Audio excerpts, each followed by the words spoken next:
Bonjour et bienvenue sur la chaîne « Origine et histoire des expressions françaises ». Aujourd'hui je vais vous parler de l'expression « perdre la boule ». Que signifie réellement cette phrase? D'où vient-elle et comment a-t-elle évolué au fil du temps? Pour comprendre son utilisation actuelle, il est essentiel de connaître ses origines. Accrochez-vous, car ce voyage à travers les mots nous réserve des surprises. Une petite chose importante avant de commencer, pensez à vous abonner. Près de 80% des vues ne sont pas abonnés, donc si vous aimez le contenu, abonnez-vous pour faire monter la chaîne, merci d'avance. Pour commencer, intéressons-nous à l'origine de l'expression « perdre la boule ». Cette locution populaire est souvent utilisée pour décrire un état de confusion ou de perte de contrôle, tant sur le plan mental qu'émotionnel. Mais pourquoi parle-t-on de boule?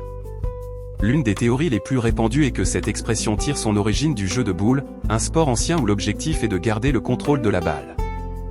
Dans ce contexte, perdre la boule signifie ne plus savoir où se trouve la balle, ce qui peut symboliser une perte de lucidité ou de raison. L'expression a commencé à apparaître dans la langue française dans les années 1980, mais elle pourrait avoir des racines plus anciennes, et d'après mes recherches du 19e siècle elle serait liée à des expressions similaires dans le langage populaire. En effet, on retrouve des références à la boule dans d'autres contextes, notamment dans les jeux de société où l'on perd souvent le fil des événements. Cela nous montre comment la langue évolue et s'enrichit de nouvelles significations au fil des générations. Maintenant que nous avons vu l'origine, examinons comment perdre la boule a évolué au fil du temps. À l'origine, cette expression avait une connotation plus légère, souvent utilisée dans des contextes ludiques ou informels. Par exemple, on pouvait l'entendre lors d'une partie de pétanque ou de boules, où un joueur, frustré, déclarait avoir perdu la boule après un mauvais lancer. Cependant, au fur et à mesure que les temps changeaient, l'expression a pris une tournure plus sérieuse. Elle a commencé à être utilisée pour décrire des moments de stress intense, de confusion mentale, voire de folie. Cela reflète une tendance dans le langage à utiliser des métaphores sportives pour illustrer des situations de la vie quotidienne. Dans les années 1990, avec l'essor des médias, l'expression a connu une popularité accrue, notamment dans la musique et le cinéma, où des personnages emblématiques l'utilisaient pour décrire des situations chaotiques. Venons-en maintenant à l'utilisation contemporaine de « perdre la boule ». Aujourd'hui, cette expression est largement intégrée dans le langage courant et est fréquemment utilisée dans des contextes variés.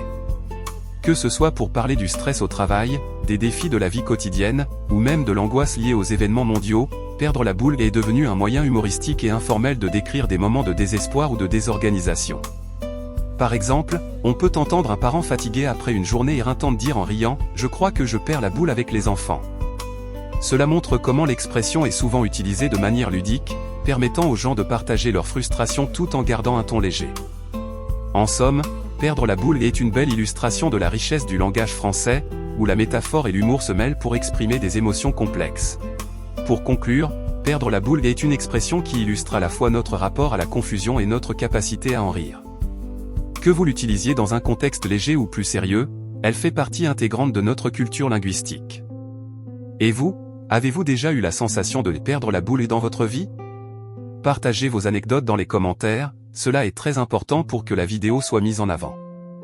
Merci d'avoir regardé et surtout n'oubliez pas de vous abonner. Si vous avez aimé, n'oubliez pas de liker, voire même de partager. À bientôt pour une nouvelle vidéo où nous explorerons d'autres expressions fascinantes de la langue française. Au revoir.